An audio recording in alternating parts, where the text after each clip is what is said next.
High বন্ধুরা, আজ আমি একটা ভিডিও নিয়ে এসেছি নতুন। দেখো, আজ আমি ঠান্ডা ডাল বানাবো। আমার মেয়ে বলেছে যে মা আজকে আমাকে ঠান্ডা ডাল বানিয়ে দাও। ঠান্ডা ডাল আজকে আমি মুসুরির ডাল বানাবো। এই দেখো, এখানে আছে লকি, আছে আলু, পেঁয়াজ, আছে টমেটো।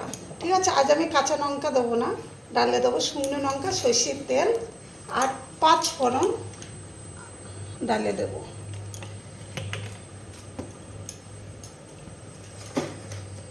তোমরা দেখতে থাকো বন্ধুরা, কী করে বানাচ্ছি ঠান্ডা ডাল। অবশ্য সবাই বানিয়েছো, ঘরে খেয়েছো, তার জন্য না, কিন্তু আমি আলুটা দিয়েছি। আমার মেয়ে আলু ছাড়া ডাল খায় না। ঠিক আছে, আলুটা দিলে ডালটা আর একটু টেস্ট হয়, সেজন্য আমি আলুটাই দিয়েছি।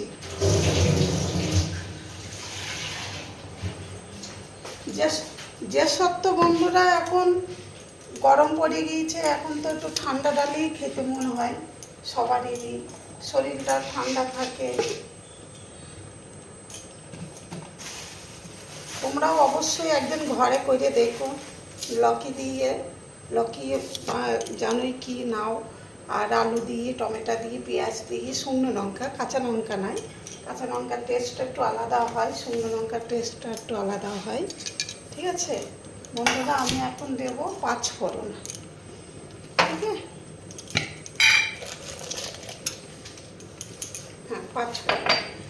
বন্ধুরা, সিম্পল ডাল, এতে কোনো মশলা কি কিচ্ছু পড়বে না এটাই।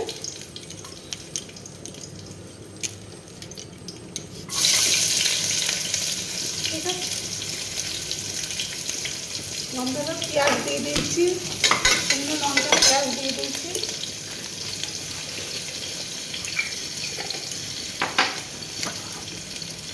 দেখতে থাকো বন্ধুরা।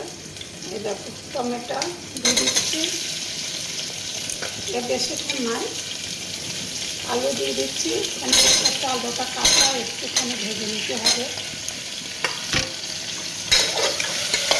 আলুটা আমি দেখো বন্ধু ভেজে নিচ্ছি, আলুটা একটু ভেজে নিতে হবে। আমার এখানে ভাত হচ্ছে, আলু সেদ্ধ দিয়ে দিয়েছি, ভাতের মধ্যেই সেদ্ধ দিয়ে দিয়েছি আলুটা। হ্যাঁ, আলুটা আমি ভাতের মধ্যে সেদ্ধ দিয়ে দিয়েছি। আমার মেয়ে বলেছে মা আলু সেদ্ধ খাবো, ঠান্ডা ডাল খাবো। তো আমার মেয়ে ডালটা আলু দিয়ে খুব পছন্দ করে। আমার হাজবেন্ডও করে, আমার হাজবেন্ডও খুব পছন্দ করে। বন্ধুরা, এখন এই গরম